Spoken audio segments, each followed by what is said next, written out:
Your credit report is a document that consists of all the information that a credit bureau compiles about your financial and bill-paying habits over time. Your credit report includes your address and where you've previously lived, the creditors you currently owe, loans, charge cards, and more, past credit accounts, how many times and with whom you applied for a loan, whether you pay your bills on time, if you filed for bankruptcy or had tax liens in the last 10 years, and other facts about your financial and credit life. It's not difficult to get your credit report. You can go online or simply call the 800 numbers and request a copy of your report. You're allowed one credit report per year free of charge from each of the following credit bureaus: Equifax, Experian, and TransUnion.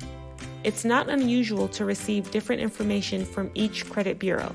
Banking institutions sometimes utilize just one of the credit bureaus. Therefore, any information they have about your loan habits might only be sent to one credit bureau.